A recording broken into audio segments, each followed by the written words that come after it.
All right, last class, we started chapter 7. And we were learning about electron configurations and orbital diagrams and the Bohr model of the atom, where we've got our nucleus in the middle and we've got our electrons orbiting on these little tracks. And then we replaced that very quickly with the quantum mechanical model. And the very last thing that we did was doing these electron configurations, these orbital diagrams. We had two major rules when we're doing electron configurations and especially orbital diagrams. Let's go back and find the Pauli exclusion principle. An orbital, so that's each of the individual shapes. We learned about the S subshell, which is a sphere. There's just one orbital, so there's just one possible shape. It's just the one sphere. And we also learned about our P and D subshells. Our big takeaway from our P is that P was for dumbbell. So we had 3 of those dumbbell shapes. P specifies that it's a dumbbell shape, but we've got 3 of the individual dumbbell shapes. Each of those dumbbell shapes individually is an orbital. Each of those can hold up to, but no more than 2 electrons, and they have to have opposing spin. Later we got to Hund's rule, which is where when we're filling up orbitals of equal energy, so for example 2p or 3p or 3d, any of the ones where we've got multiple lines, looking here, right? Any of our p orbitals, any of our d orbitals, those are all exactly the same equal energy. And so we have to fill them up singly first with matching spin or with parallel spin. And then once those are all full, then we can fill them up with opposite spin. One analogy that might be helpful for some of you is the quantum hotel. This is a discount resort. It's for electrons, and it's in Mrs. K's chemistry land. The first floor of the quantum hotel has 1 room. This is a weird upside-down pyramid hotel. I don't know why. That's just the way that it is. So the first floor has only 1 room.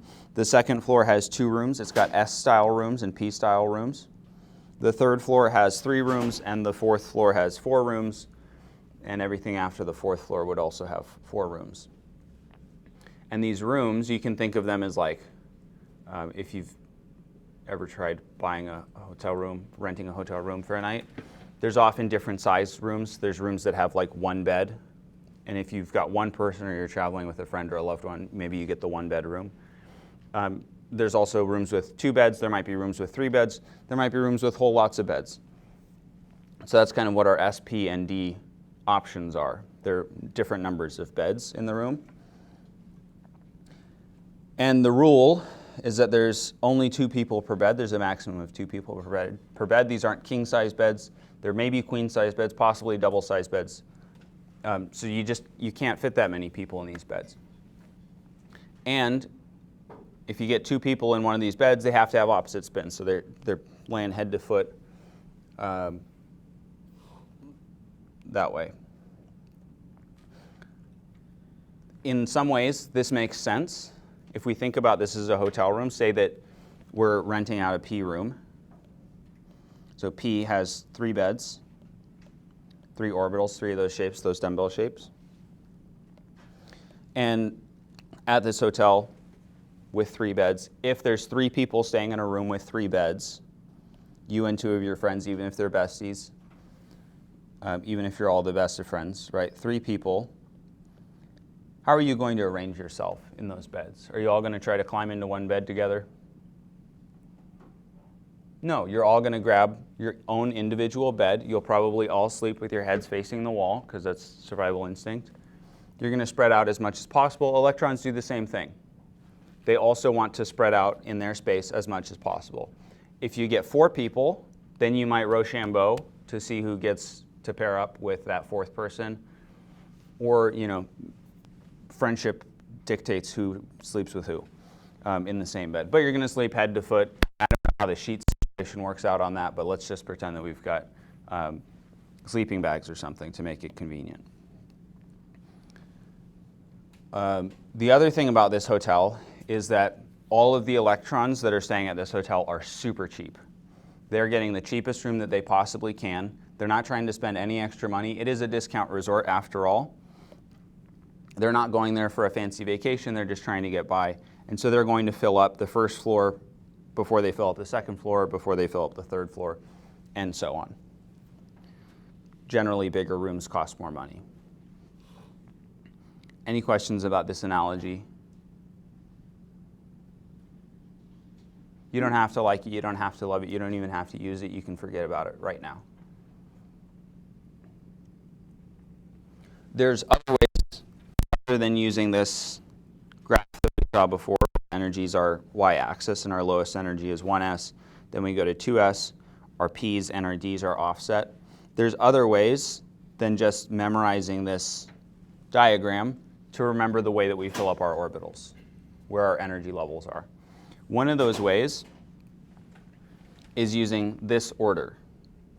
So this is a trick that you can come up with, that you can write out on your own if you learn how to set it up, and then it'll tell you what the order is to fill them up. So what we've got is in this left column, we've got our s orbitals. Everything over here is s subshells. Next to it, we've got all of our p subshells, then our d subshells, and finally all of our f subshells. So those are the different types of shapes, s being the sphere, p for dumbbells, d for double dumbbells, and that donut. And then f, we don't even look at them because they're really freaky. They scare me. And then we've got our numbers on the left side. So 1 through 7, you typically aren't going to go as high as 7. And if we remember that the n equals 1 only has the 1s, and the n equals 2 adds on the 2p, and the n equals 3 adds on the third subshell, and the n equals 4 adds on the fourth subshell, then you could come up with this whole order. And then the diagonal arrows, we're going to start and cut down from the top right to the bottom left. We cut through our 1s first, then we get through our 2s, then 2p, then 3s, and that's all normal and expected. And then we get to 3p, but before we cut through our 3d, we're cutting through our 4s, and 4s is actually the energy level that comes next, or the subshell that comes next. 4s, then we do 3d, 4p, 5s. And if you do these diagonal cuts after you've made this little diagram, this also gets you the correct energy filling order for your orbitals. I think this is a neat trick, but there's a better way, and it's using the periodic table. So there's a better way, I think, of doing it than this way. So we're also going to learn that method, but I show you this because I think it's cool, and it works. For orbital filling from the periodic table, there are some features. There's some groups on our periodic table. So way early in the semester, we mentioned that there was specific order to the periodic table. The reason that it's set up the way that it is, the weird wonky shape instead of just being a nice rectangle, is so that we can glean extra information, pull extra information out of our periodic table. One of the ways that we can get extra information out of our periodic table is there's 4 groups on our periodic table when we're thinking about electron configurations. And this might come up again later, so don't sue me. The left 2, that's our S block. Everything that's in the left 2 columns, our alkali metals, our alkaline earth metals, that's our S block. Everything that's in there, the most recent thing that will have filled up is our S orbitals. The very right side, we've got our P block, except for helium. Helium is the weird one in this case. But everything down here, this rectangle, that's all P block material. So anytime that we're in there, we're filling up our P block. In the middle, our transition metal elements, the funky ones, that's our D block. So anything in there, the most recent energy thing that we would have been filling up, the most recent orbital would be D block. And then our weird wonky F block, our lanthanides and actinides, sit down below the periodic table, and we don't touch those. So the way that we can figure out the energy level, another thing that worth mentioning, the row number is equal to n.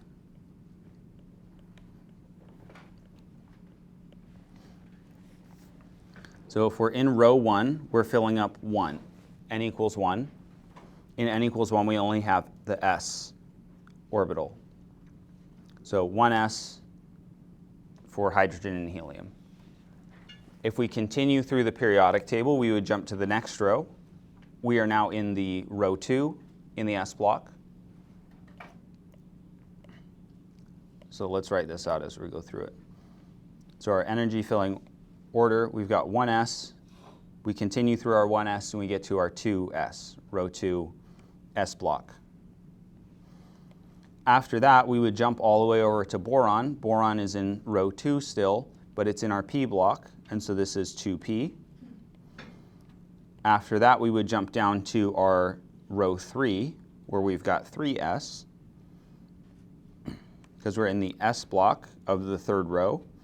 And then there's nothing here for our transition metals, so we jump across to the p block and we fill up 3p.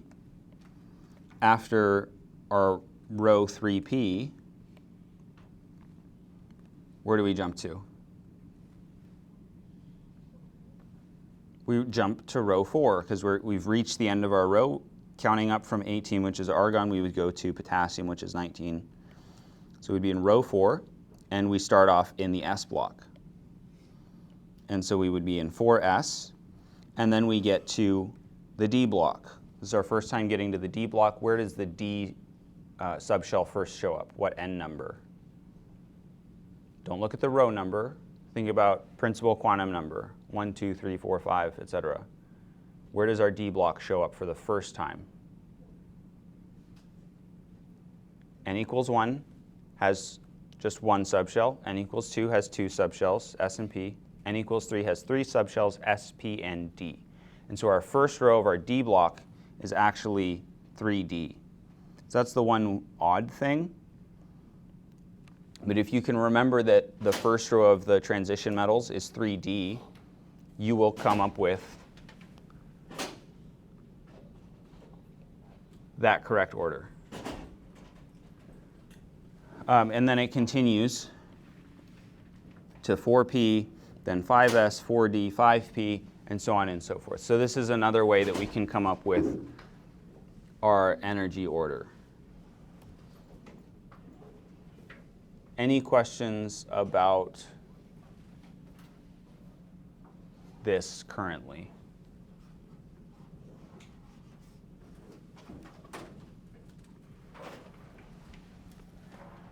Okay, we will be seeing this again. We'll be using this again. I'll be running through it more times. That is my favorite way of coming up with the energy order. It's also really helpful for electron configurations. All right, so it's a short summary of some of this. Our lower energy orbitals fill before higher energy orbitals. So 1s is going to fill before 2s. 2s would fill before 2p and 3s and so on. Orbitals can hold a maximum of 2 electrons each.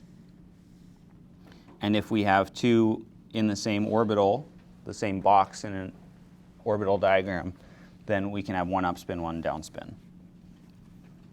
If we've got identical energy orbitals, they would fill up with matching spin first, and then we would start filling them in with opposite spin after that. So an example of what this would look like if it was wrong, up and down and up and down, this would be wrong. But these are both 4 electrons in a p subshell.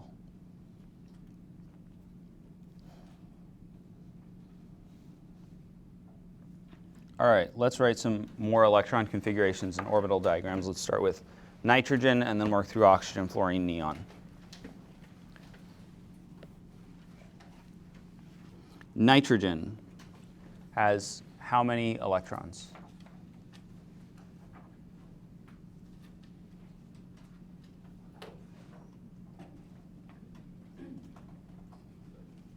Seven electrons. How do we know it has 7 electrons? It has 7 protons. So we look at nitrogen on the periodic table. It's got a number 7 in the top right corner, at least in the periodic table in the class. Lets us know it's got 7 protons, which means it also has 7 electrons. What is our lowest energy number and letter combination? 1s. So we start with 1s. How many electrons can we fit into our 1s orbital? We can fit a maximum of 2. So subtract 2 electrons for that. We've got 5 electrons left. What comes after 1s? Yeah, it's our 2s. We can also fit 2 electrons into that. So subtract another 2 electrons. I'll have 3 electrons left. After 2s comes 2p. 2p doesn't just have 1 orbital, so it can fit more than 2 electrons. It has 3 orbitals, so it can fit up to 6 electrons. So it can easily hold the 3 electrons that we have left, so 2p3. And that uses up the rest of our electrons, so you've got no electrons left.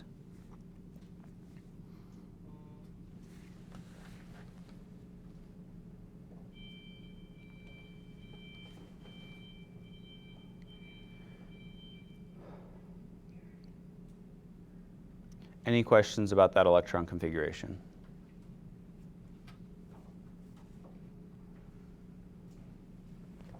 All right, then the orbital diagram for nitrogen. We've got our 1s box, our 2s box, and we know that we're also going to use 2p. So we can write in our 3 2p boxes. And then we fill them in up and down for the 2 that are full. And for the third one, for our 2p, we've got 3 electrons, 3 boxes, just like you and 2 friends staying at in a room that's got 3 beds. We're going to match them up, up, up.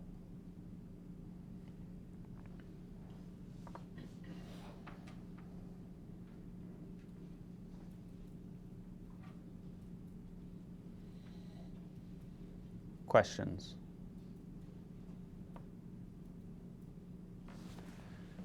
Okay, then go ahead and continue doing them for oxygen, fluorine, and neon.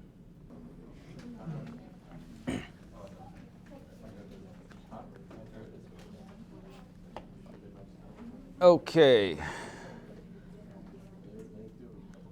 That was some time for you to work on the rest of the electron configurations and orbital diagrams. I'm going to copy paste our nitrogen electron configuration and run out of room real quick. So we're going to adapt our electron configuration. We're going to update it for oxygen, fluorine, and neon.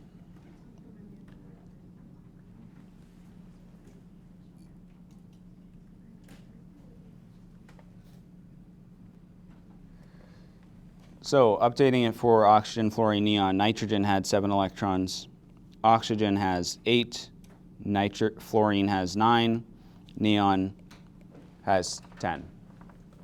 So we're adding 1 electron to each of these. Where those extra electrons are going to go is into our 2p orbital. So instead of 3, for oxygen we're going to have 4. Instead of 3, for fluorine we're going to have 5, and for neon we're going to have 6. We're going to add 1 electron to our 2p orbital diagram. So we'll add 1 down. For fluorine we add 2 down, and for neon we add 3 down. And the electron configuration, the orbital diagram for neon, Ne, represents the complete filling of the n equals 2 principal shell. If you look at the periodic table, notice that we are also at the end of row 2. We're at the end of row 2. That represents completely full n equals 2. This doesn't work for all of them, but it works for the early ones at least. Now you might imagine that if on an exam I ask you to do an electron configuration for bismuth, we're going to be having a bad time, right? Bismuth, Bi, has 83 electrons. So I'm sure that we can all imagine how fun it would be to write 1s2, 2s2, 2p6, 3s2, 3p6, 4s2, 3d10, 4p6, 5s2, 4d10, 5p6, 6s2, 5d10, and then finally 6p3. I'm sure we can all imagine how fun that would be. It took me a little bit of time to do it. I do this every semester all the time. So I'm sure that you would have even more fun. Fortunately, we have a shortcut. And that shortcut is that the electron configuration of the previous noble gas, so going up a row and looking in our noble gas column, the very end row, we can abbreviate that electron configuration. So all of the information for that last row, whatever the noble gas is, we can get by putting the noble gas symbol in brackets. So if we want to do an electron configuration for sodium, first thing we want to do is find sodium. Sodium is Na. Sodium is our first element in row 3, period 3, n equals 3. If we look at it, the previous noble gas, that's going to be neon. Neon has 10 electrons. So our shortcut is Ne in brackets. And that represents everything that neon has. As I mentioned, sodium has 11 electrons, neon has 10 electrons. So by putting the symbol for neon in brackets, we remove 10 electrons. So this would cut us down to 1 electron left. So we've got 1 electron to spend to place. That 1 electron is going to be in our row 3. Where is sodium? What block is it in? It's in our S block. So it's going to be 3s. We only have 1 electron, so it's 3s1. So we get to skip the 1s2, 2s2, 2p6, and just jump straight to 3s1.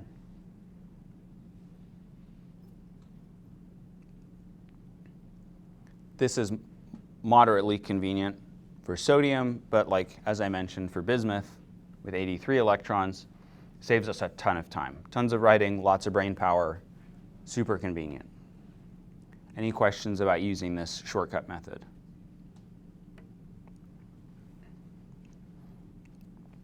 Perfect. Now that we have this very fun shortcut method, write the electron configurations for these elements. You will be asked, by the way, on an exam, there will be some electron configuration questions, but we're also going to build out of electron configurations to access some other ideas. That's part of the reason that we're spending so much time on it. Hopefully that was enough time for you to get 1, maybe 2, maybe even all 3 of them. So for our electron configurations, first thing we want to do, of course, find our element. So aluminum is in group 13 or 3A. It's number 13, convenient. And a previous noble gas for aluminum is also neon. So we can start with aluminum by writing out that we've got 13 electrons. The previous noble gas is neon, so we can put that symbol in brackets. And neon has 10 electrons. So write 10 electrons underneath there. If we subtract 10 from 13, we've got 3 electrons left. The order on the periodic table lets us know we're going through 3s, and then we'll get to 3p. So 3s, we can put 2 of our electrons in there.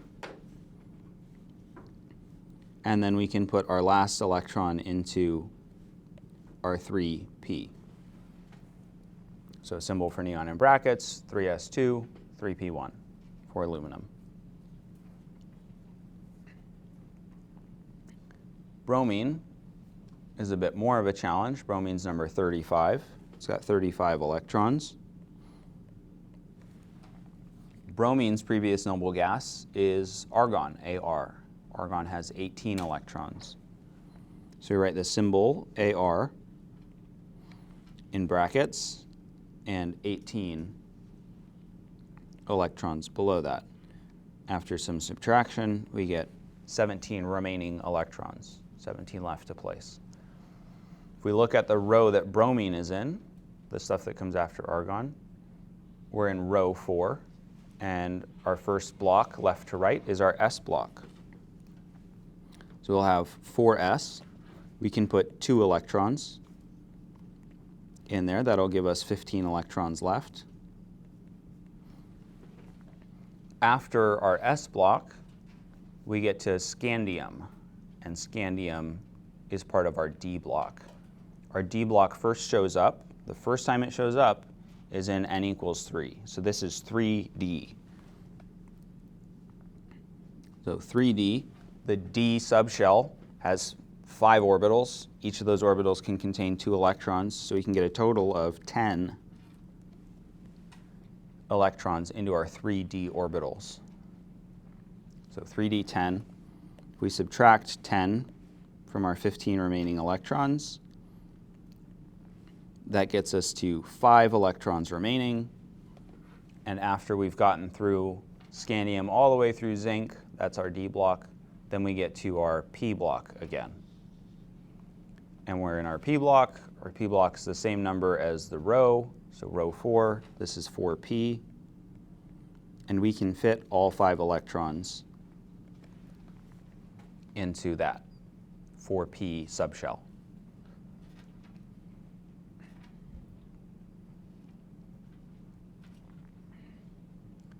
Do we have any questions about either of those?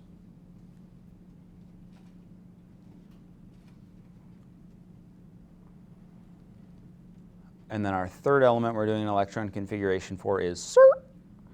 And strontium is in row 5. It's number 38. It's got 38 electrons.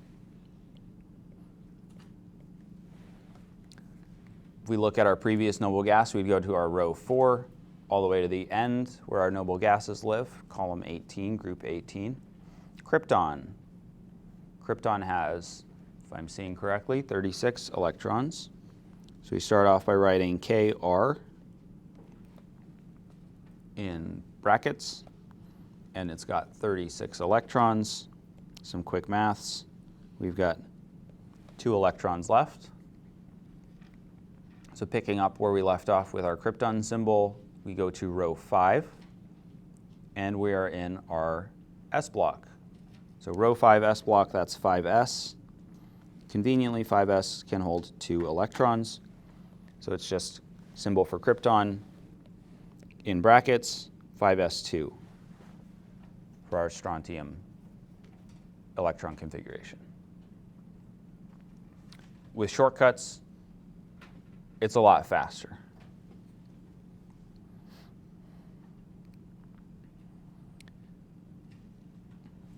We can also do orbital diagrams, of course, for a lot of stuff like this. I think we already did an orbital diagram for carbon. So I'm going to skip it. Oh, that's why we're doing it again. That's whatever. For carbon, our orbital diagram is this.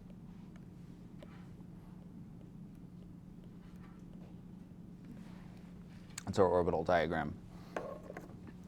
The reason, one of the things that I said we were going to be building out with, we've got ways that we can classify our electrons. We've got valence electrons. Valence electrons are outside electrons.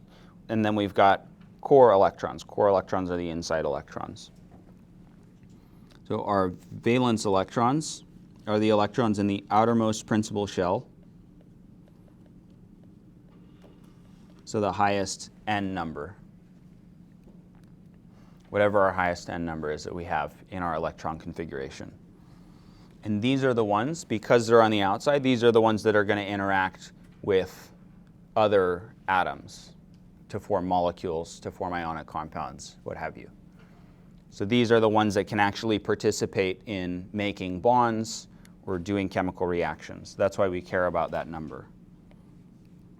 Everything else, things that are not in the outermost principal shell, are called core electrons.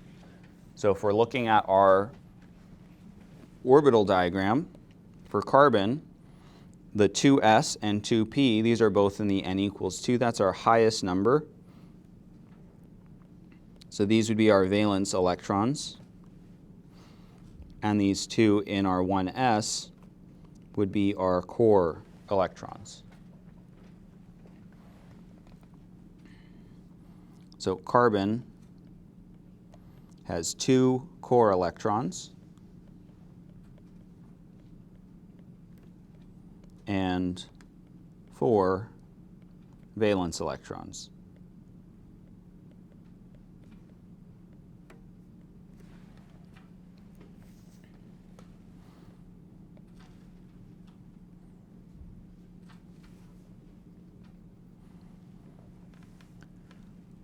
You should be able to, when we're done with this chapter, identify the number of valence electrons and the number of core electrons for any given element.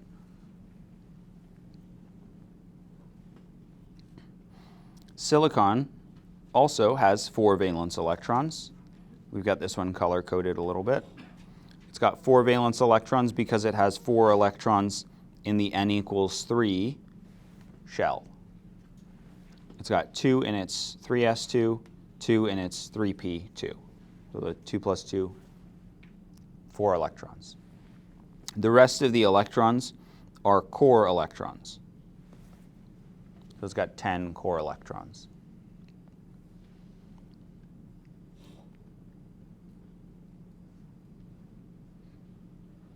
Let's look at chlorine. We'll do the electron configuration together and then give you a second to identify the valence and core electrons. So chlorine shows up in our row 3. It's got 17 electrons. The previous noble gas is neon. We're not going to do the neon skip this time. We'll start with our 1s. We can fit 2 electrons in there. Up next, 2s. It's s, so it can also fit 2 electrons. Up next, 2p. That can fit 6 electrons. And that's basically, this would be the neon shortcut, right?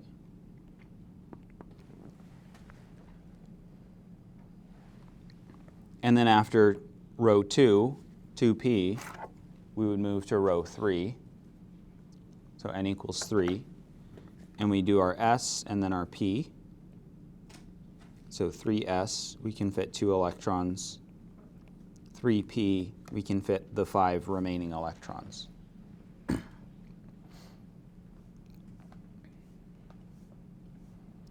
So for chlorine, this is our electron configuration. How many valence electrons do we have?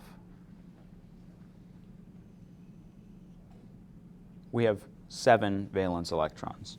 Our highest n number is n equals 3. We've got 7 electrons. Those are valence electrons.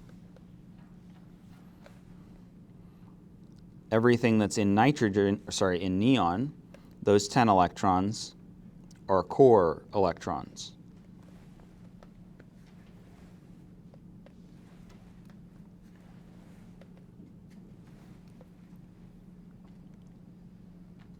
So 7 valence electrons, those are the outermost electrons, the ones that can participate in chemical reactions or in bonding. And then the core electrons are kind of protected, hidden away by those valence electrons.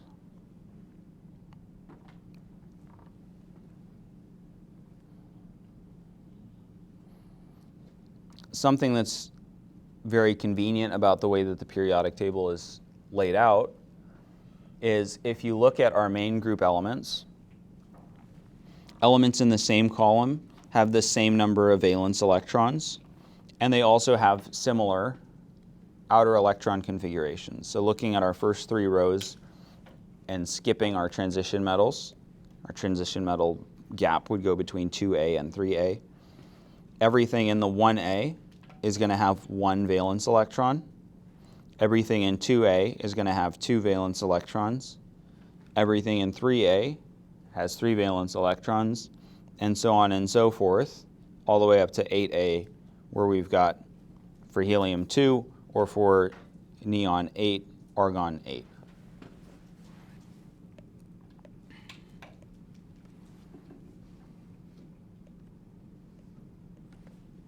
VE for valence electrons.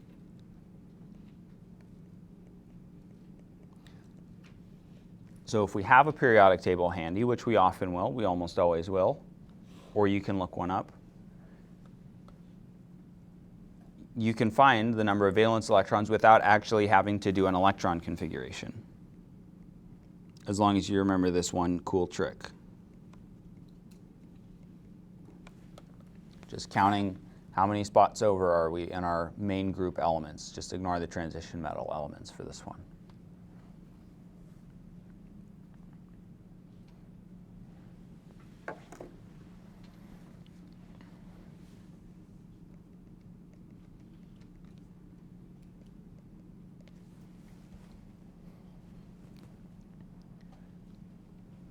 Questions about getting the number of valence electrons. It's crucial that we know how to get the number of valence electrons because we will be using it for more things. We're going to build on it. So this is like a foundational knowledge for some more things that we're going to learn how to do.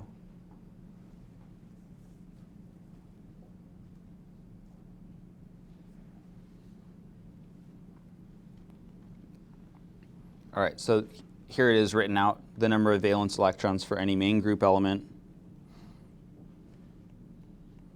So not transition metals.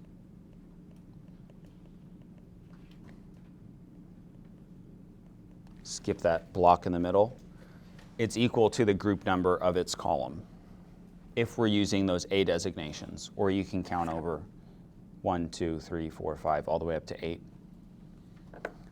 For things that are in this P block, the 13, 14, 15, 16, 17, 18, if you just drop the 1 in front, 13 becomes 3, 14 becomes 4, 15 becomes 5, and so on. That's the number of valence electrons we have. And the row number in the periodic table, I mentioned this earlier, the period is also equal to the number of the highest principal shell. If we're in that D block, you have to take off 1. So in our row 4 is where we see our first appearance of our D block, which is 3D. So 4 minus 1 gives us 3. That's our 3D.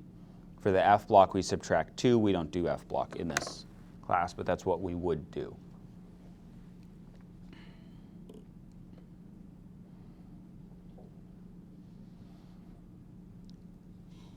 Here's that diagram again. I forget why it's here, so I'm not going to talk about it. When we're in our transition series, transition metals, that block in the middle, that's representing the filling of core electrons.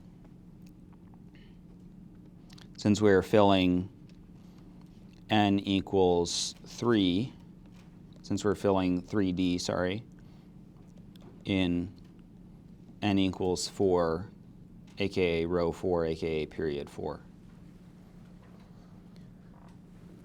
So like if we look at titanium, titanium's the 4th element in row 4. Our previous noble gas would be argon. And then we would have 4s2, and we start filling up our 3d orbitals. We're in the second spot. We've got 2 extra electrons, so it would be 3d2. So that would be core electrons because it's not the highest N number.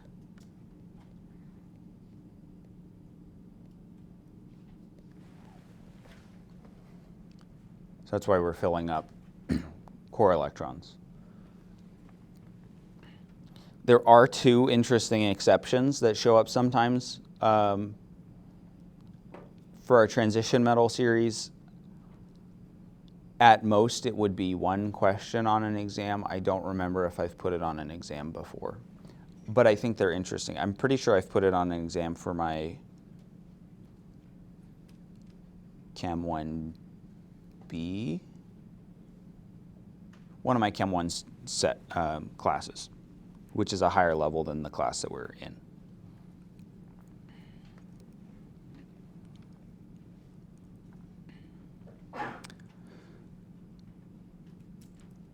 Those two interesting exceptions, do I have them on a later slide? I don't. So those two fun, weird exceptions, don't expect them on an exam. When we're filling up our D block, if we are at the half-filled or completely filled d orbitals, we'll do an orbital diagram. So let's do it for row 4. We've got our 4s. We would expect it to be up and down. And then next we would fill up our 3d. And if we've got 4 electrons in there, so that would be like if we were at chromium, this is what you would expect. Chromium has 4 extra electrons that it can put into its 3d. Its 4s is already filled. We're past that on the periodic table. We'll get to that. This is what you would expect. What we actually see, this doesn't happen all the time for all the elements in this column, 3d actually hoovers up one of these 4s orbitals. And the reason for that, why did I write 1? The reason for this is because it's especially stable to have all of this parallel spin going on. I did it again. All of this parallel spin going on, that's really stable. They're kind of like in sync because they're all spinning in the up direction or whatever. So that's why it filches one of those electrons. And then the other one, it's the same idea, but it's one short of being completely full.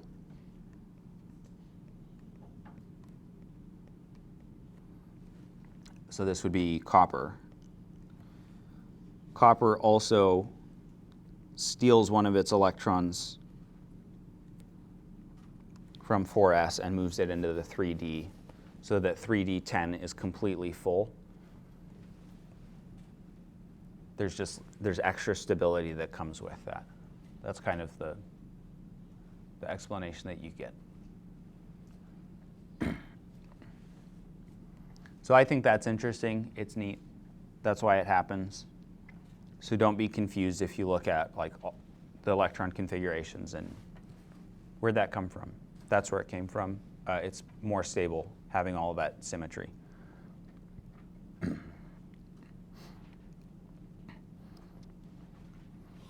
So the fastest way to write electron configurations, if you can learn how to do it, is with the periodic table. There's no math involved beyond counting. At most, you have to count up to 10 because we don't touch our F block. So if we want to do an electron configuration for phosphorus, which that, of course, is not phosphorus, so we'll change it to sulfur. We would look at the previous noble gas.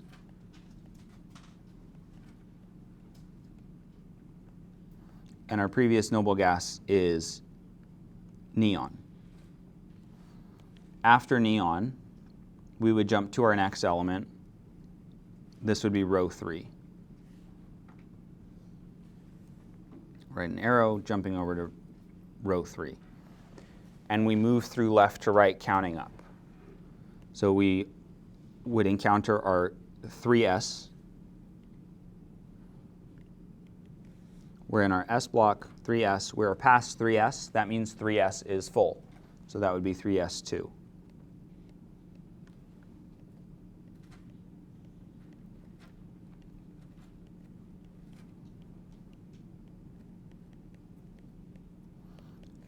After 3s, we continue going. We get to our P block. We're still in row 3.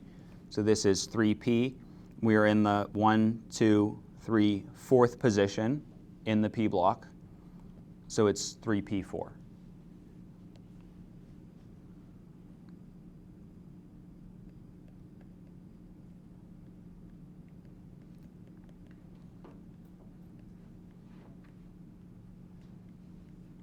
Fourth spot in the P block, so it's 3p4.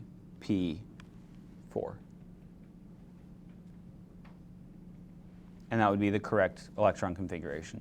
You don't have to subtract how many electrons does sulfur have, subtract the electrons of neon. How many did we put into 3s? How many do we have left to put into 3p? It's just, if you're past a block, it's full. And then you just count up to what spot you are in that newest block. In this case, 3p, and we're in the 4th spot, so it's 3p4. Because each block you're adding 1 electron in.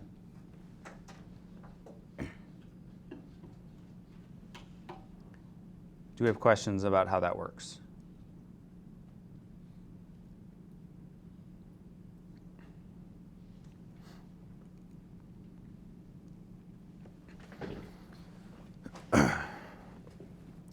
This is a words representation of how this might work.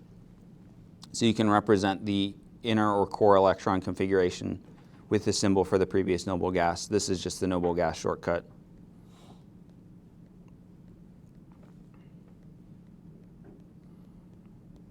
Like with that Ne in noble brackets, or in brackets, noble gas symbol in brackets. Our outer electron configuration is determined from the element's position within whatever block it is. So if it's in the S block, that's the last thing we're filling up. If it's in the P block, that's the last thing that we're filling up. The highest principal quantum number is equal to the row number, so like 3s or 3p in our previous example.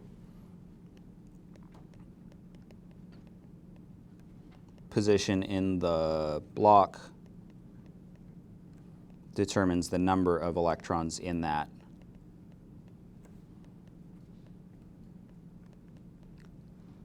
subshell.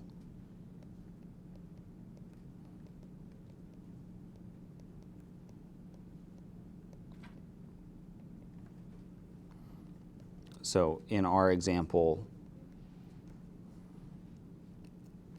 4th element in P block,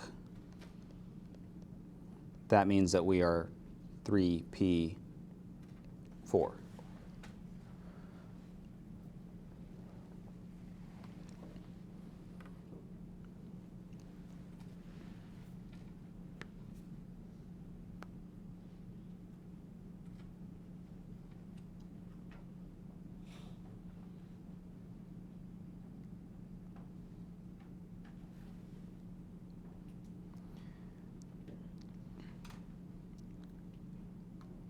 Use the electron configuration method that we just learned about, try it, and see if you can come up with the electron configuration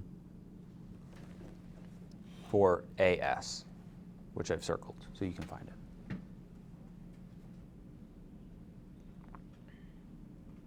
All right, so we've got our periodic table here. We're trying to find the electron configuration for AS. What's the first thing that we do, other than finding it, because we already found it?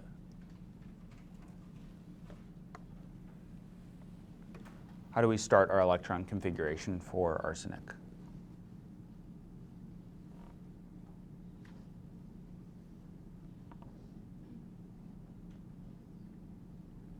Yeah, we use the previous noble gas. Our previous noble gas is argon.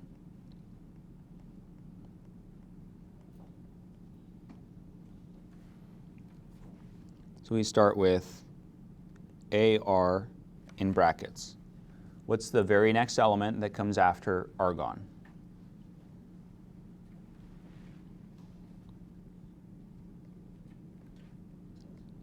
Potassium. This is our next row, so we're going to start looking at electron configuration with potassium. What row are we in?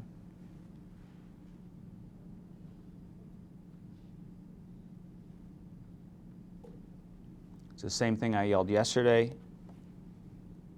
4. So this is n equals 4. What's our first block?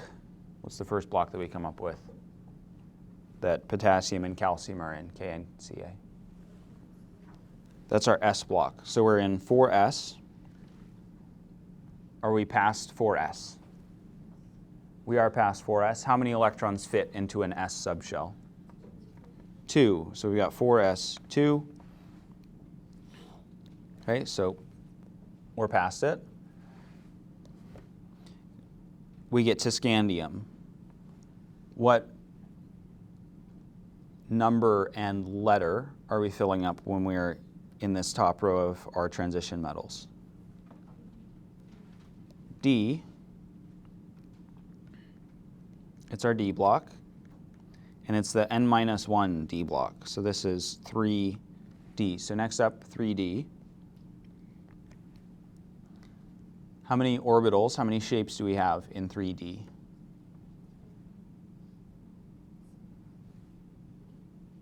It's 5, but we do have 10 electrons. Somebody said 10. So 3D. Are we past our D block?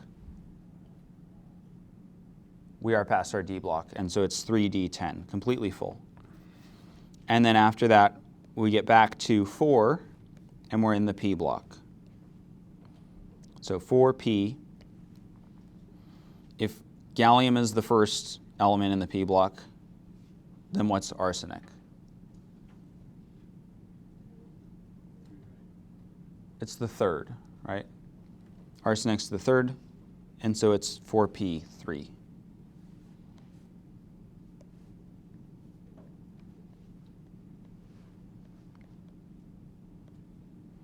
Because it's the third element in the P block. So that's how this method works. If you can get a hang of the method, if you can remember how to do the method, electron configurations are an absolute breeze. You also have to remember the n-1 for the D block, but it's just a couple of things. It removes a lot of that extra math and other stuff. All right, why are we learning quantum mechanics? Well, it's modern, it's part of it. But also, the number of valence electrons that an element has determines a lot of its properties. They're linked. The number of valence electrons is linked to the properties of the element. The reason that the elements vary in a periodic fashion, the reason that we've got similar characteristics for columns or groups of elements, is because of the number of valence electrons. They've got the same number of valence electrons for each of those columns or each of those groups. And so the quantum mechanical model does some cool things, like it explains why hydrogen is so reactive and why helium is so inert, why all of our other noble gases are so inert. And we'll jump into that after our break.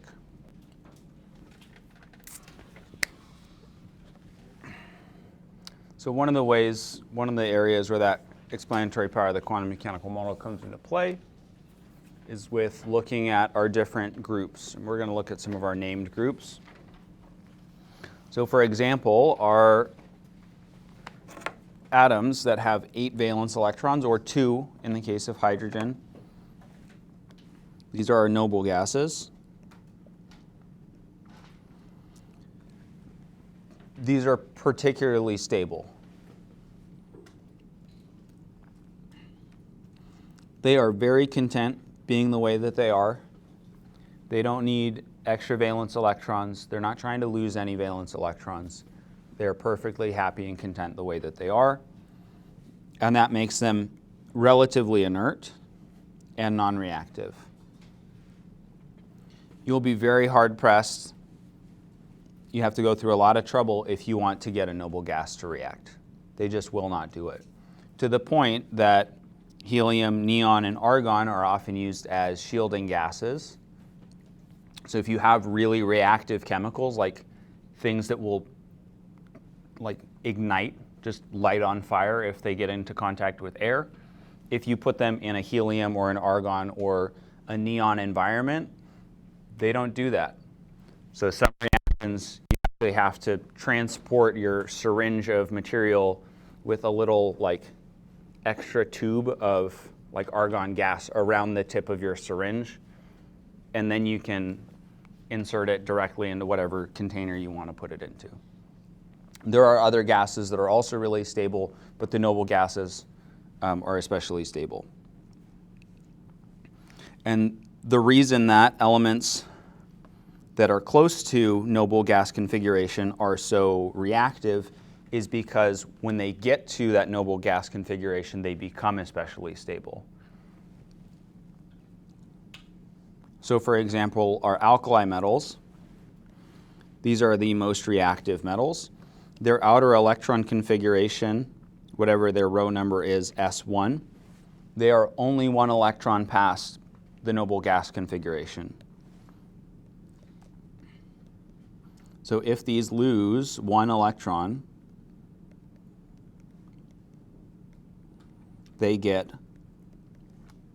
noble gas configuration being especially stable. So if they lose one electron, they kind of revert or switch into that noble gas configuration. They get super, super stable, and they're going to kind of lock into that configuration. That's why they form 1+ cations, because they lost one electron.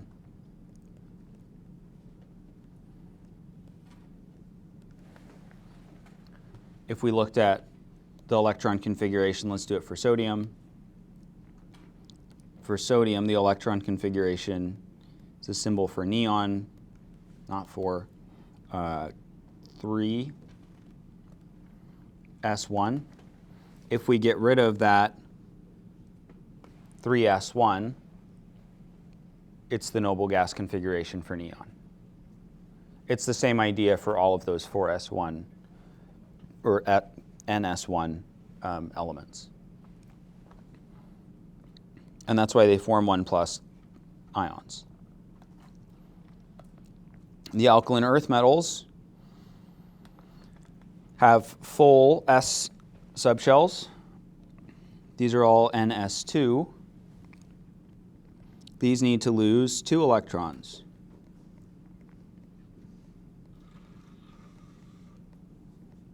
To get noble gas configuration.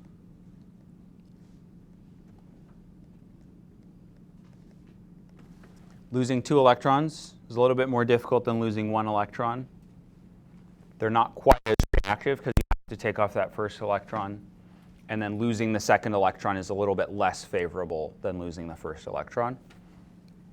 So these aren't quite as reactive because of that occurring. We don't learn the reason for why that is. But if they lose 2 electrons, then they form 2+ ions. So they also get to that noble gas configuration, and then they lock in. They're stuck, sort of. We can think of them as being stuck in that noble gas configuration, and so they have a 2+ charge. They're relatively stable as a 2+ charge. So it's all about the noble gas configuration. If we look at our halogens are 1 short of noble gas configuration. So these need to gain 1 electron to become or get noble gas configuration, electron configuration. If you look at the halogens, right, they're all right next to our noble gases. If you were to move from fluorine to neon, you're just gaining one electron. Gaining one electron would give you a 1- charge.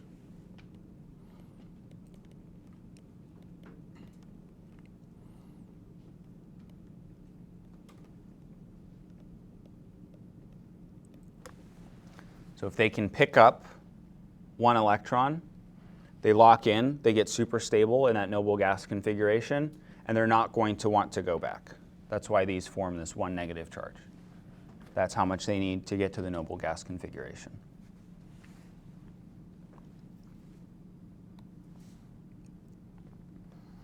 And similarly, like with our alkali metals, they're only one away.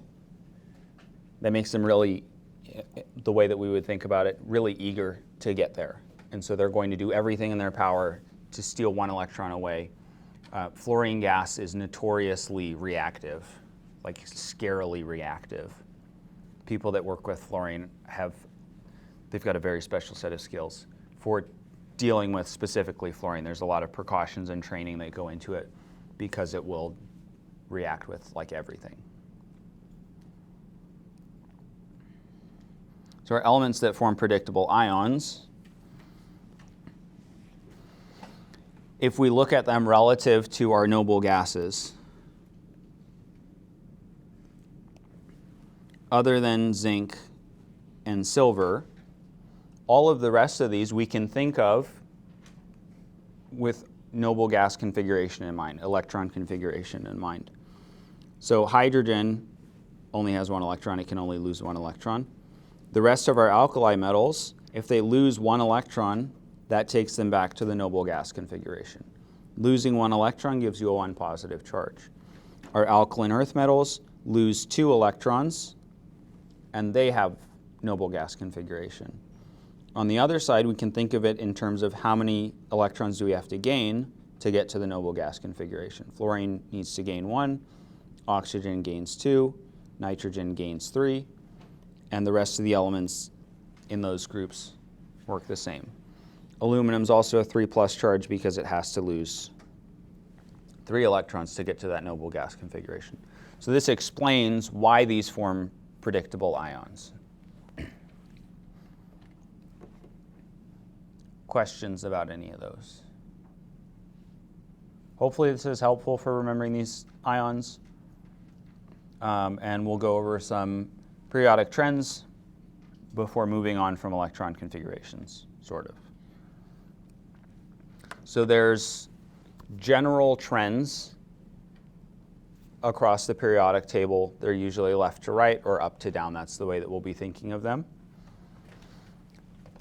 For atomic size is the distance between the outermost electrons, the valence electrons, and the nucleus.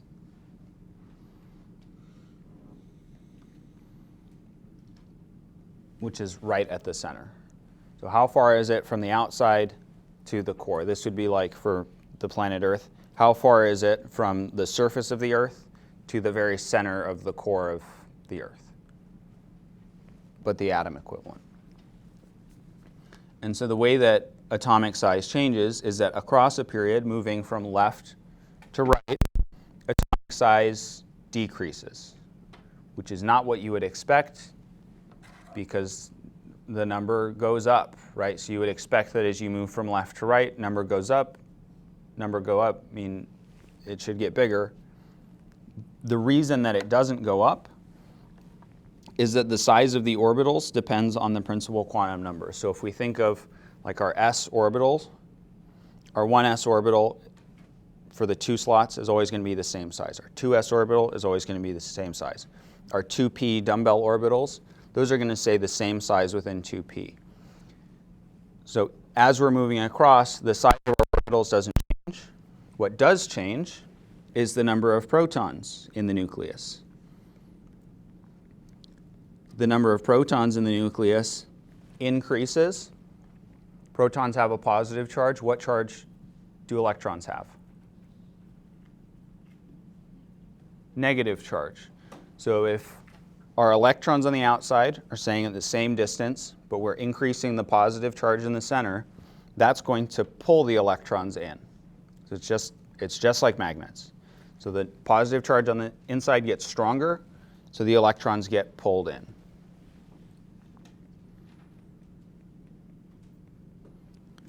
So the electrons pull in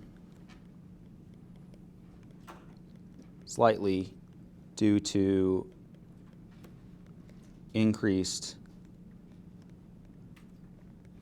positive charge in the nucleus.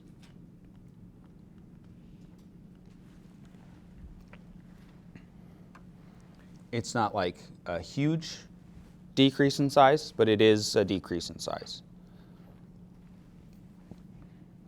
So moving left to right, our size decreases, or moving right to left, our size increases. So that's one that's maybe a little bit confusing. If we move down a column, so if we're moving up to down, atomic size increases, which is what we'd expect. So if we're moving down a column, the highest principal quantum number increases, and since, like we saw with our 1s, 2s, 3s, they get bigger as the number gets bigger.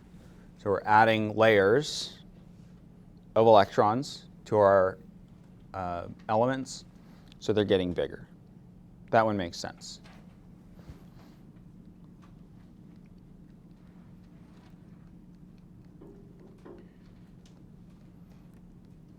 So we're adding layers of electrons, so it gets bigger. No surprises there.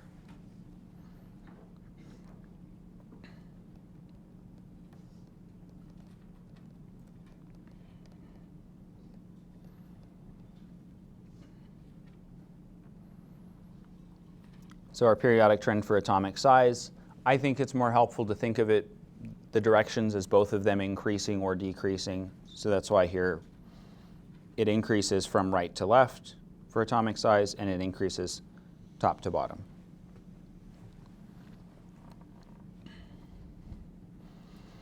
If you want to, you can just memorize the trends. Increases right to left, increases top to bottom. There's 2 or 3 other trends. It's not like a crazy amount, so you could just memorize them. Let's choose the larger pair, or the larger atom in each of these pairs. We've got PB or PO, the way that PB and PO are related to each other, is we've got PB, a blank box, and then PO. Which of these two, based on our atomic size trends, is going to be bigger? PB is bigger. PB is bigger because it's further to the left. Size increases from right to left, or decreases from left to right. PB doesn't have as many protons in the nucleus, so it's not pulling the electrons in as strongly. So it's PB. For B, we've got RB and NA, the way that RB and NA are related to each other. We've got a vertical relationship. So RB is up, NA is up, RB is below it. Which of these two is larger?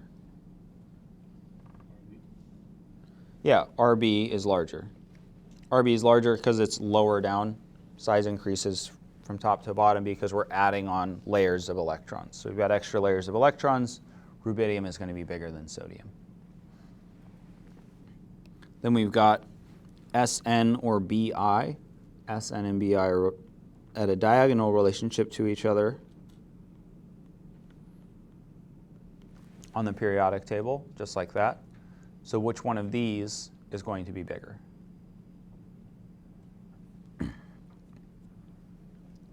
Which one would be bigger left to right? SN would be bigger left to right.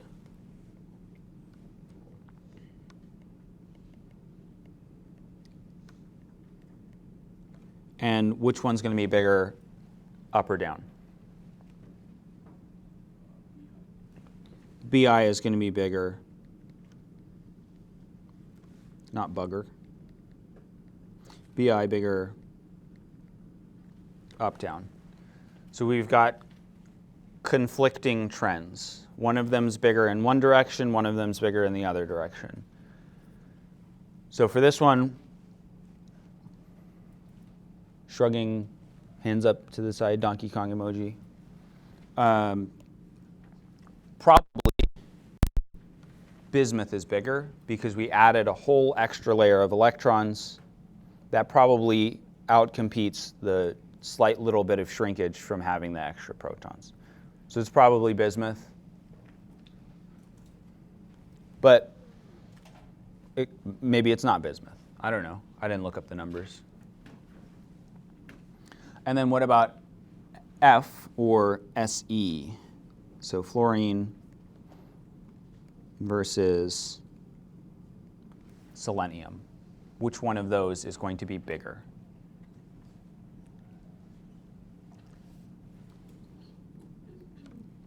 Yeah, it's going to be selenium. Selenium is bigger in the left-right. It's also bigger in the top-down, the up-down.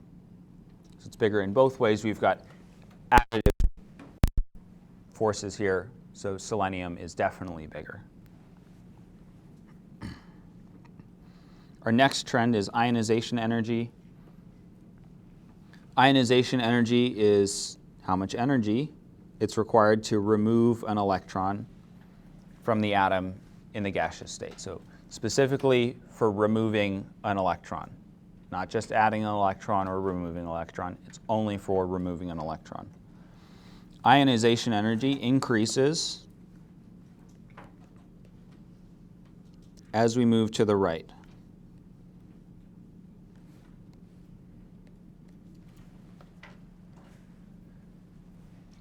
For a lot of these trends, we can think of the furthest left, furthest right, and just assume that the trend is continuous throughout. That's good enough for this class. It's not always the case, but it's good enough for this class. So for example, if we think about a group 1A element, like sodium or potassium, if we remove one electron, they go back a row, up a period, and they become noble gas configuration.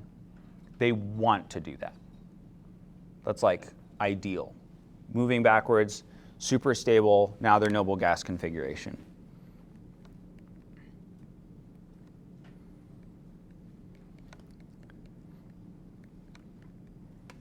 So this is actually desirable for them.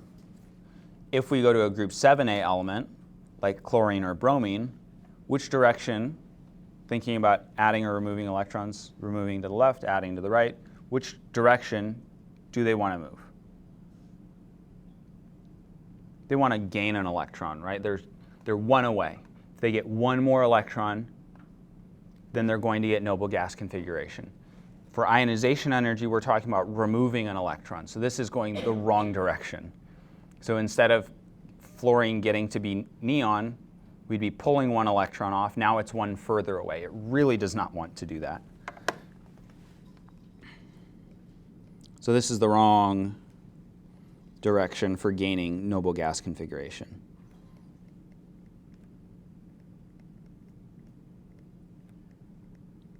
So this is bad or upsetting for the element.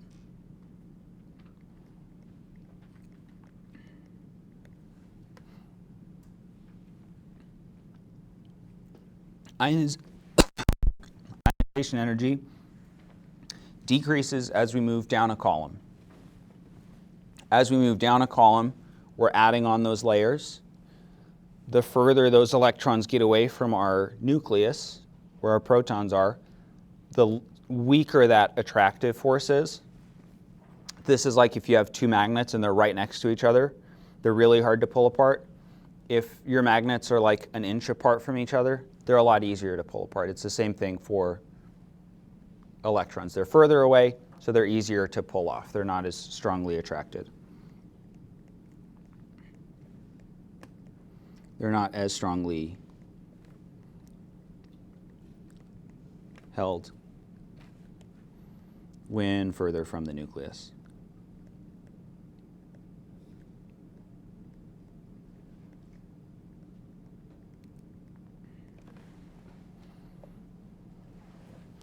So increases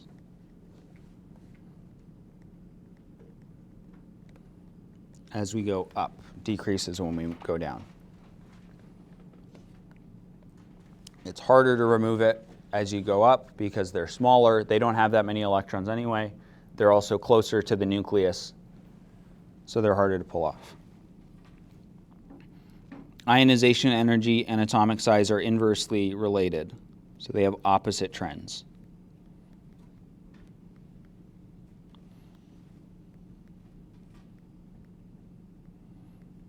Which might be helpful if you decide that you just want to memorize the trends. You memorize atomic size trends, you remember that ionization energy is opposite.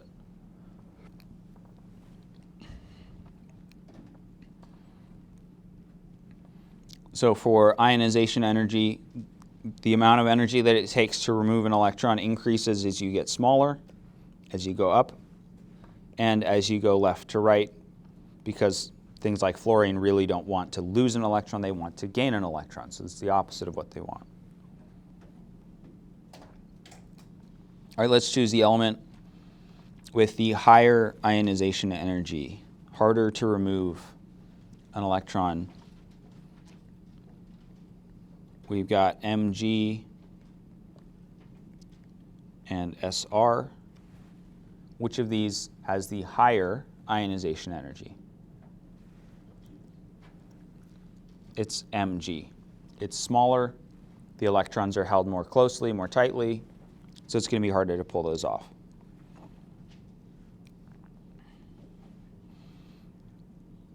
And then how about In or Te?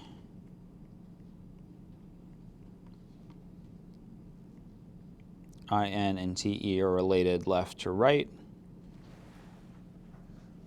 Which of those is going to have the higher ionization energy? Yeah, it's going to be Te. It's further to the right. It's pretty close to getting noble gas configuration if it just gains a couple more electrons. Indium, not as close. It could just lose 3 electrons to get noble gas configuration. Ionization energy increases left to right, so the thing that's further to the right will have the higher ionization energy. And then we've got C or P, which are diagonally related. Any guesses about ionization energy for C or P? Which one might be higher?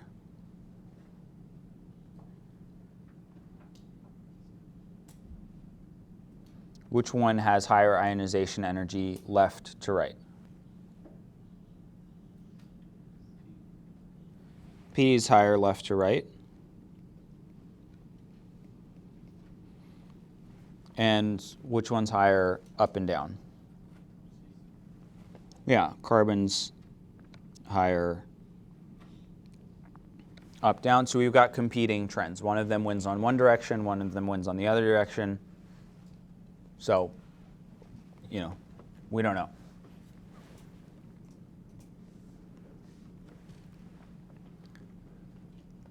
If I had to guess, I would guess that it's probably phosphorus, but it would just be a guess.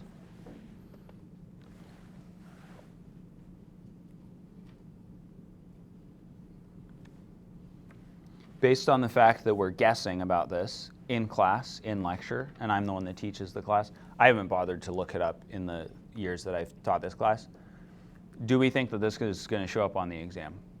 Competing trends? No, it's not. You won't have anything like carbon or phosphorus, which has higher ionization energy. Nothing like that. So if you were worried about that, don't worry about it. The last one, fluorine or sulfur. Fluorine and sulfur are also diagonally related, but the other way.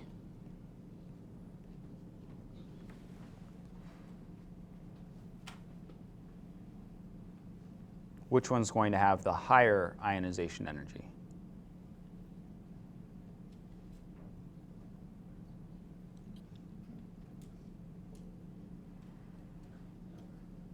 Yep, it's fluorine. Fluorine has higher ionization energy left to right and also up and down.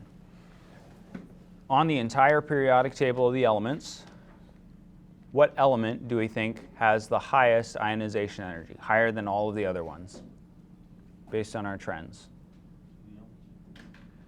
Helium. Helium has the highest ionization energy.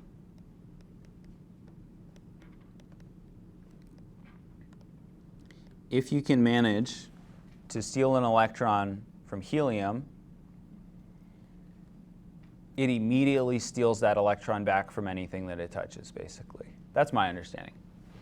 It's not my specialty, it's not my area, but there are some compounds, there are some chemicals that are made with helium, and generally they exist until they touch something else, and then they go back to being helium and some other thing. Helium as an ion is vicious. Okay, so that's ionization energy. Any questions about our first two trends?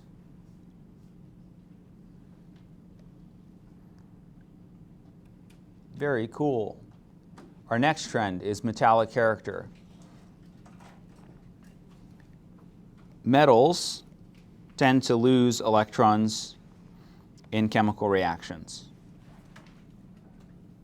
That was like one of the things that we learned when we first talked about metals, when we were learning about metals, semi-metals or metalloids, and nonmetals. Nonmetals tend to gain electrons.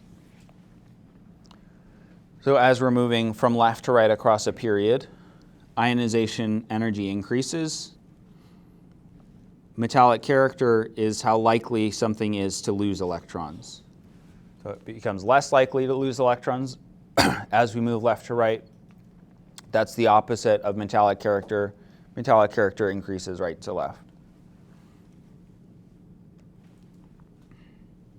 Where on our periodic table are the metals?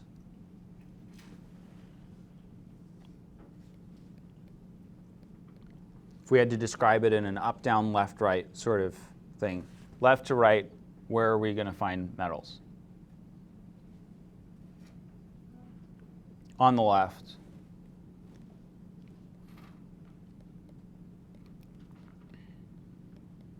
And if we were thinking of an up, down, where are the metals? Down. So as you move to the left, if we look at our row 2, fluorine's a nonmetal, lithium's a metal. As we move from the right to the left, we go from nonmetal to metal. A metal has more metallic character than a nonmetal. Nonmetal to metal. So right to left, metallic character is increasing. If we look at, for example, nitrogen or carbon, carbon's a nonmetal. Pb, lead, or Sn, tin are metals. So up top, we've got nonmetals. Down below, we've got metals. Metallic character increases as we move down because our metals are below our nonmetals over in that vicinity. So that's another way that you might remember it. It's the same trend as atomic size as well. So there's our arrows on our very colorful periodic table. Choose the more metallic element from each of these pairs. We've got Sn or Te. Sn, Te, which one's more metallic?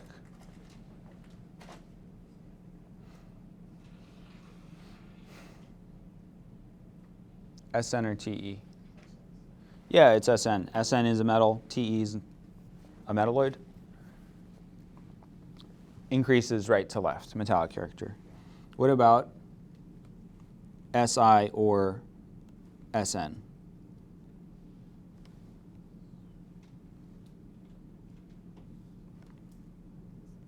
We've got Si, we've got Sn. Which one's more metallic? Yep, still tin. Silicon's a metalloid. Sn, tin, is a metal. How about Br or Te?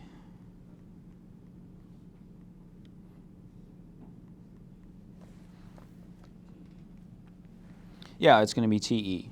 Metallic character increases right to left and top to bottom, so TE wins on both of those. And then our last one, SE or I.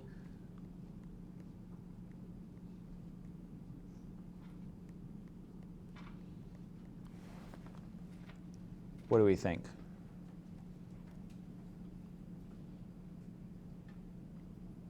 Yeah, I saw somebody do the, I don't know. And that's right, we don't know. Question marks. We could maybe guess. Like, yeah, SE is more metallic left and right. Iodine's more metallic top and bottom. I would guess SE because iodine is so close to being a noble gas, it probably doesn't want to lose an electron. So maybe SE is a little more likely to gain it or lose an electron. I don't know. It's a guess. We could look it up, but I don't care that much. So those are our 3 trends. That's it, just 3 trends. So we had size increases right to left, top to bottom. We also had metallic character, which is the same. And the other trend that we had was ionization. And ionization was the opposite.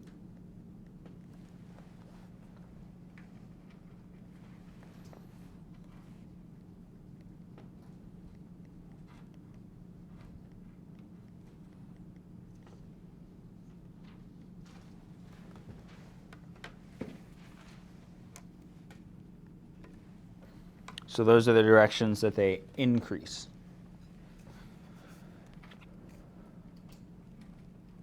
So 2 of them are the same, 1 of them's different. And it's different in that it's opposites, which is super convenient.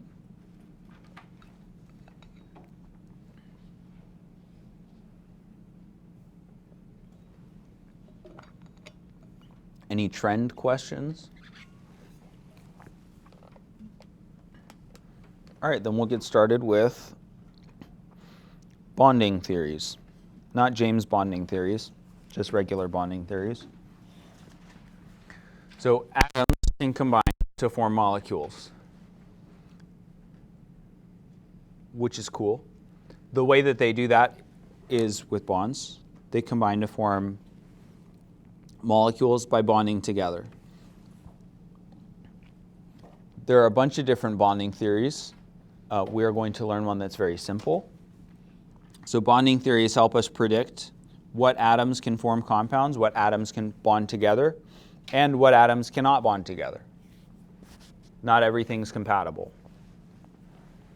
The bonding theories can also predict formulas of compounds. So things like how many of each atom,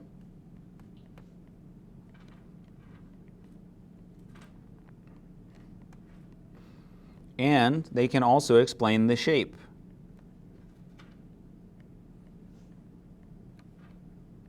Shape determines some of the properties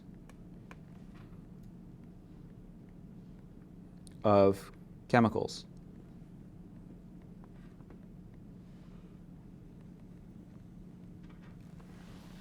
If you remember all the way back to 2.5 weeks ago, there was a representation of H2O where it was linear, and there's the real one, which is not linear. That small difference in shape, being 180 degrees or being more like 110 degrees, is a huge difference. Life on Earth, as we know it, exists because, in part, water is a bent molecule. If water was a linear molecule, the water molecules would not stick together as strongly, therefore we would not probably exist.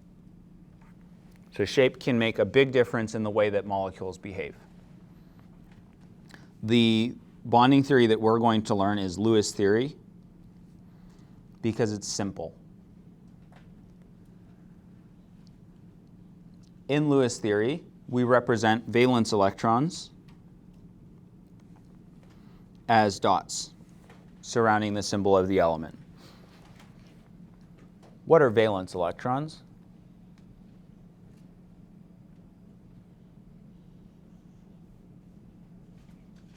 We learned about valence electrons and another type of electrons. Which one are the valence electrons?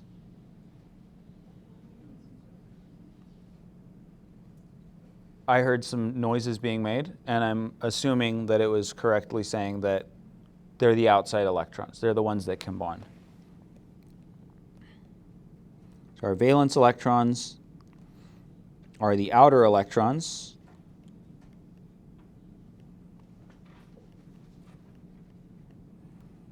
And can participate in bonding.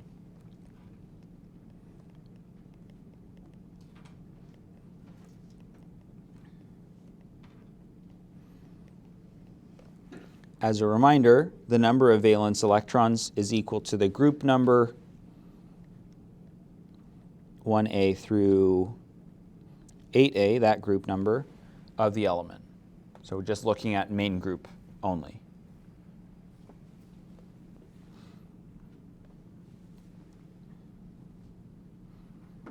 So this is why I was talking about we need to know about our valence electrons because we're going to be using it. It's going to build into some other stuff. So that's building into our Lewis theory. Our Lewis theory is going to build into other stuff as well. So if at any point you get confused, it's important that you ask questions. All right, the electron configuration of oxygen, if we look at our periodic table, oxygen is in row 2, so we're past row 1. Row 1 just has hydrogen and helium. Since it's row 1, n equals 1, we only have our S subshell in n equals 1. We're past it, so we've got 1s2. Then we get to the row that oxygen's in. We are past our S block in row 2, which is 2s. Since we're past it, it's full, so it's 2s2. And then we get to our P block, and oxygen is in the P block. It's still row 2, so this is 2p, and oxygen is in the 1, 2, 3, 4th position, so it's 2p4. So that's our electron configuration for oxygen, the whole thing. Which of these electrons are the valence electrons, or rather, how many valence electrons do we have? We have 6 valence electrons. So our Lewis structure, or our Lewis dot structure for oxygen, is going to be the symbol O for oxygen, and we're going to put 6 dots around it. The way that we put the dots on is sort of important. So we will add dots in singly. We think of these as having 4 sides.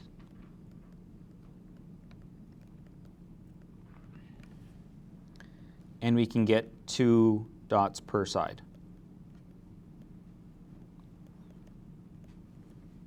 So I'll add them in singly first, and then our last 2 double up.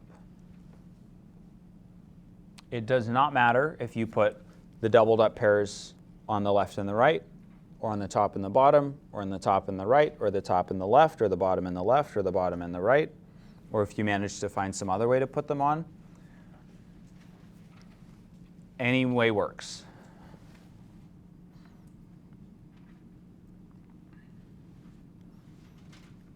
Something that you would not do, though, is have 3 doubled up pairs. Don't do that.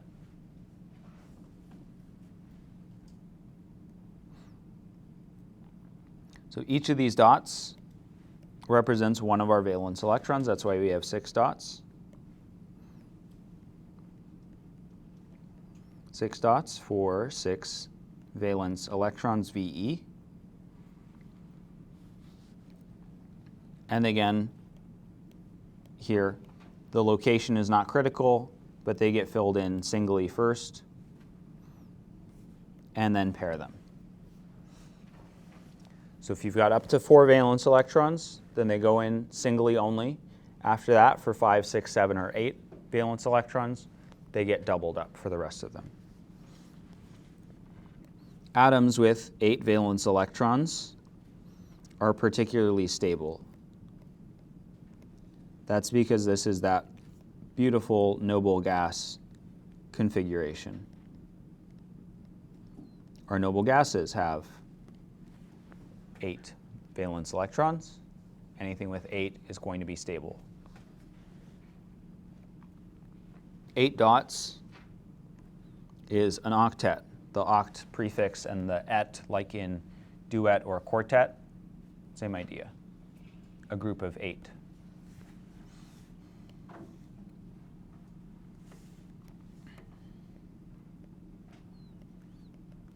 Generally, our goal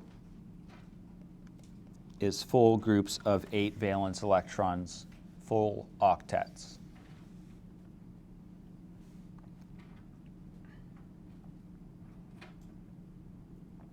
All right, let's do Lewis structures for our first 10 elements. Note that helium is stable with a duet, just 2 electrons.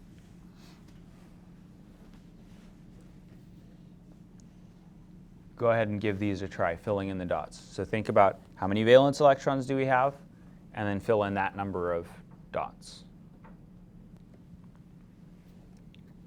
So starting off with our Lewis structures, we want to think about how many valence electrons do we have. For hydrogen and helium, it's also just the number of electrons that they have. So hydrogen, being our first element,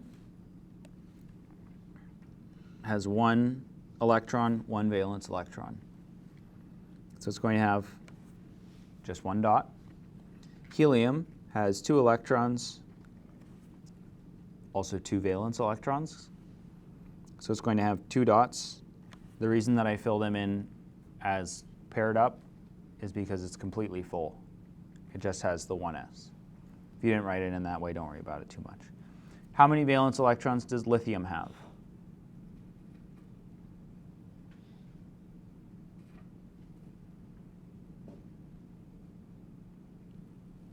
The reasonable options are 3 or 1. Lithium has 1 valence electron. So if we look at where lithium is on the periodic table, it's an alkali metal. Alkali metals have 1 valence electron because they're the first group. It does have 3 electrons, but if we did an electron configuration, it would be 1s2, 2s1. So that 2s1 is our only valence electron. So we fill in a single dot for lithium. Beryllium, being the next element, 2 valence electrons, we give it 2 dots. Then 3 dots for boron. Carbon has 4 valence electrons, so 1 on each of the cardinal directions. Then we do 5 for nitrogen, so we get 1 pair. We did oxygen already, so it's got 2 pairs. Fluorine has 7, so 3 pairs. And neon has 8 valence electrons, so it has 4 pairs.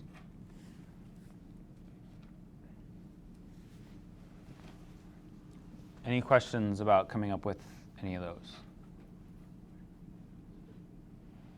Really, the only reason I think that lithium is tricky on this slide is because we did hydrogen and helium first, and so you expect it to go to 3 instead of being 1. I think in a vacuum, if I just asked you to do it by yourself, and we didn't do hydrogen and helium first, you would have probably come up with 1. So the way that things work in Lewis theory, a chemical bond is a sharing or transfer of electrons, with the goal, again, octets. So having 8 valence electrons. You can either do that by sharing or by transferring, stealing, donating, receiving electrons. There's 2 types of bonds. The first type of bond is an ionic bond. An ionic bond involves a transfer of electrons. What kind of compounds, if you had to guess, would have ionic bonds?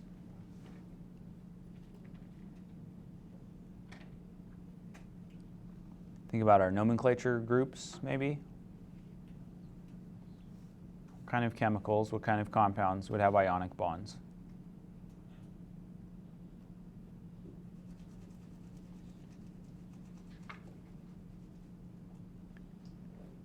It's ionic compounds. So ionic compounds have ionic bonds. What makes something an ionic compound? Yeah, metal and nonmetal. So in those, the electrons are transferred.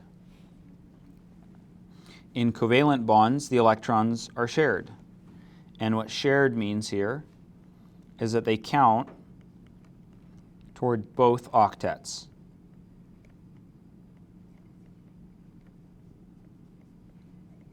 Or valence electron count. So if you're sharing an electron with someone else, each of you would contribute 1, is the way that it works. So 2 people, let's call them hydrogen and hydrogen. If these bond, they each normally have 1 valence electron. If they share those valence electrons, this bond counts as 2 electrons for both hydrogens. So they're both happy. Hydrogen, lithium, beryllium follow the duet rule, meaning they only need 2 electrons because they only have the 1s orbital. So they're happy with that full shell of 2. Generally, we're going to be dealing with covalent bonds, but we will do a little bit with ionic bonds as well. It does show up on the exam too. So the goal, the octet rule, anytime that we're doing bonding, we're transferring for ionic bonds or sharing for covalent bonds to obtain outer shells with 8 electrons, 8 valence electrons.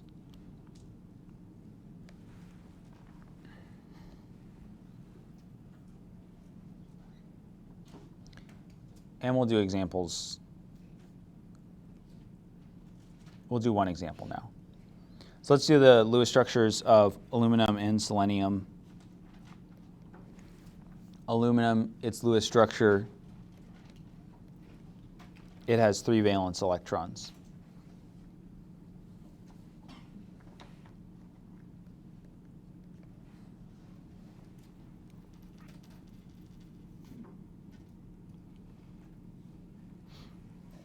Selenium, Se, has how many valence electrons? Look at where it is on the periodic table.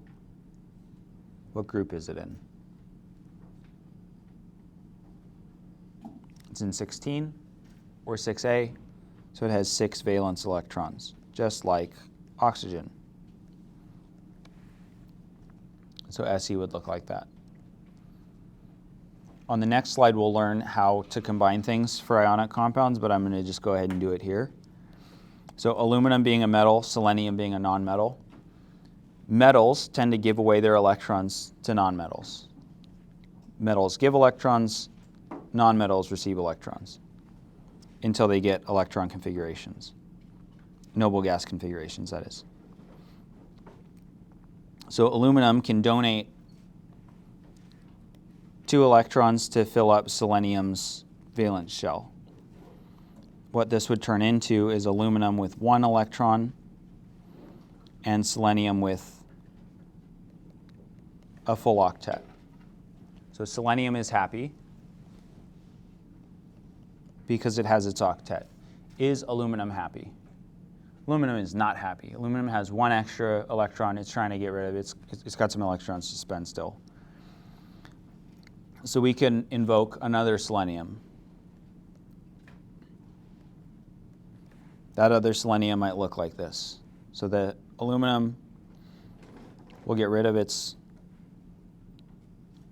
one remaining electron.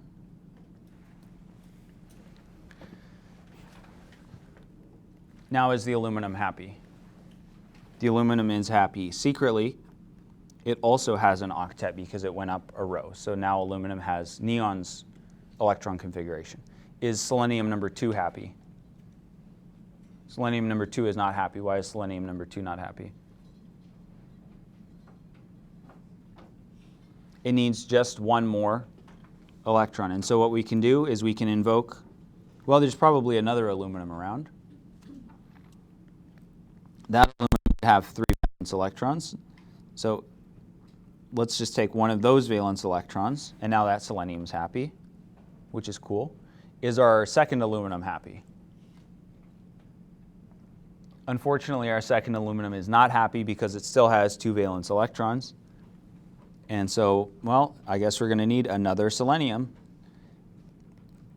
So we add in another selenium. And our aluminum can give the electrons, both of them, to that selenium. Now is our aluminum 2 happy? And how's our selenium 3 feeling? Also happy. And so after all of this nonsense is sorted out, how many aluminums are involved? 2 aluminums. How many seleniums are involved? 3 seleniums are involved. Al2, Se3. That would be our formula for this ionic compound. And we've shown that it works out because of the way that the electrons work out. There's some other things that will go on with this. I just wanted to make sure that we saw something instead of just ending on a concept. Questions about this chapter? All right, we'll pick up after this next class.